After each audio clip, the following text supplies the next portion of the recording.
So ngayon guys, punta kami ngayon sa camel riding mga guys. Pero mamaya ko na yung exciting part na i-share ko sa inyo. Dahil sa dinadaanan lang namin mga guys, napaka-satisfying na mga guys. Nakita nyo naman lang sa video na yan. Ano yung mga cemetery yung mga guys. Tingnan nyo. Ito yung klaseng bahay dito mga guys na wala silang ibang kulay na pintura dito mga guys. Kulay puti. Kulay puti lang yung pinta na pintura dito mga guys. Nakikita nyo naman. Wow. It's a camel guys. It's a camel guys. Not a stone. So hello, what's up mga kaisla? Welcome back to my YouTube channel, Buhay Isla ni JD. For today's video mga kaisla, mag-camel riding kami at dito na kami mismo sa lugar nito mga kaisla. Here we go mga kaisla. This is it. Pansit. Camel mga kaisla. Yan. Kung may nakikita kayo dyan mga kaisla, yan ang mga camel na aming sasakayan. Tour ko kayo dito at the same time, mag-enjoy kayo dito sa mga camel. Lalapitan natin mga kaisla. Tara. Tara na, tara. Tuna. Oy. Ticket. Okay, thank you. So may ticket din kami dito mga kaisla. At first time ko itong hawakan itong camel dito mga kaisla.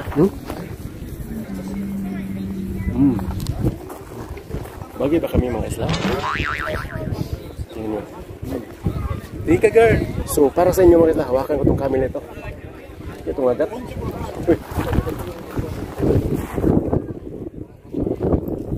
Wow. Wow, wow, wow.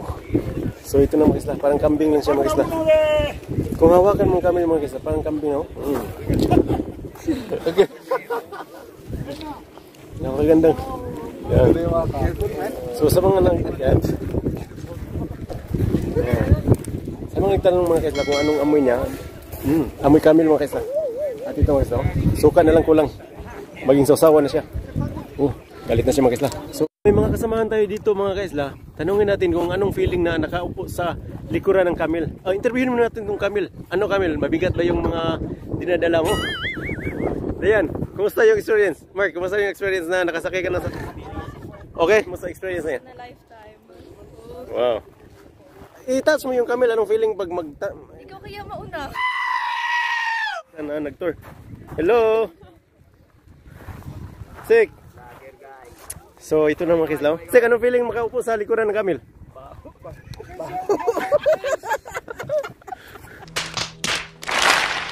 Third.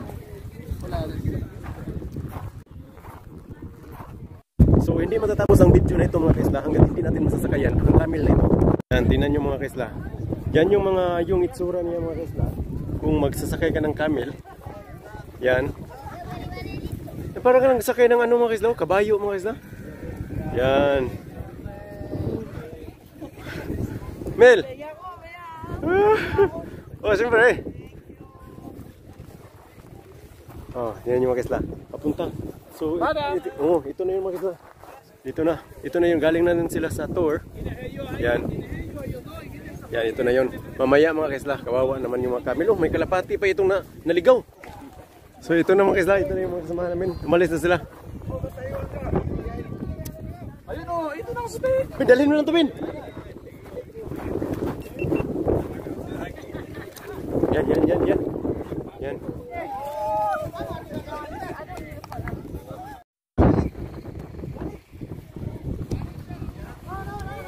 Alis na sila mga kaisla.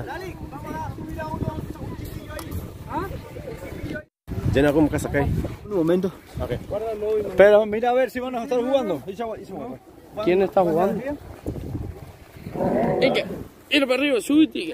Alright. Ok. Oiga, toma el móvil, the ticket please. Okay. So medyo mahirap ang pagsakay ko sa camel na ito mga kaisla dahil nakatayo na siya. At ayun, nandito na ako sa taas at i-ano ko yung seatbelt para safe tayo. So mga kaisla, nandito na ako ngayon sa likuran ng camel. So may kasama ko ngayon mga kaisla. Yes.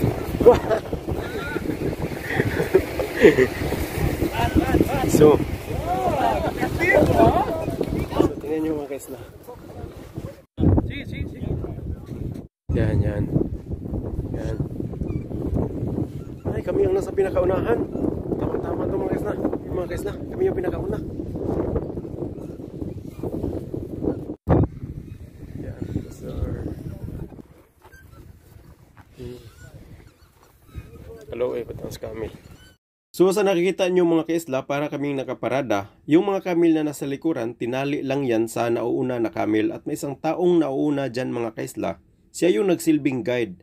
At yung camel na ito, yan ang aming sasakayan para iikutin ang buong deserto na ito dito sa Arrecife, Spain. Dito na kami ngayon sa deserto mga kaisla. Ito mismo yung nilakaran namin mga kaisla is deserto na ito.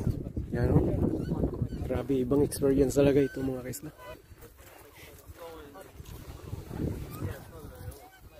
So titingnan yung paa ng camel mga kaisla. Parang isang paa ng kalabaw mga kaisla na napakalaki mga kaisla.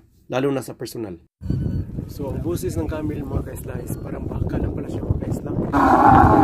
Yan. Balik na yan sila mga kaisla. Ikutin namin ito ang buong deserto. Yan.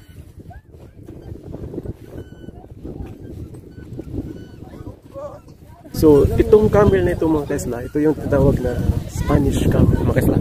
Iba din ang camel sa Africa mga kaisla. Ang camel sa Africa is mas malaki daw, mas mataas. At mataas yung mga paa. Dito daw is mas maliit lang sila. Hindi masyadong mahirap sakayan. Medyo hinahangal na yung camel mga kaisla. Siguro i-relax muna namin. So, minto kami dito mga kaisla. Pinapahinga nila yung camel mga kaisla. At least magpahinga sila.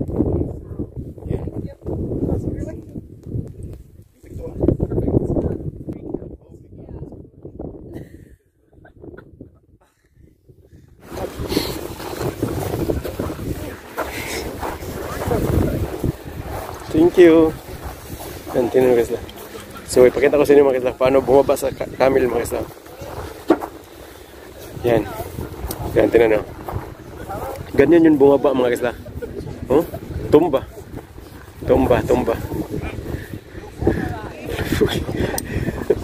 Yan. Tingnan mo. Lubog. Tingnan mo. Yan. Okay. Yan. Ganyan lang siya mga kaisla. Yan. Ganyan lang yan siya mag-ano. Ha? No. Naintindi siya mga kaisla? Lubog. Bug. Oh. Matalino. Okay, doktore. Yan. Okay. So, yan. So sa nakikita nyo mga kaisla, ano na yan, pabalik na kami galing doon sa pinakamataas, pinakamalayong deserto dito mga kaisla. Medyo umulan dito sa deserto mga kaisla. At yan. Yan. Oh, tingnan nyo mga kaisla. Bababa yan. Yan.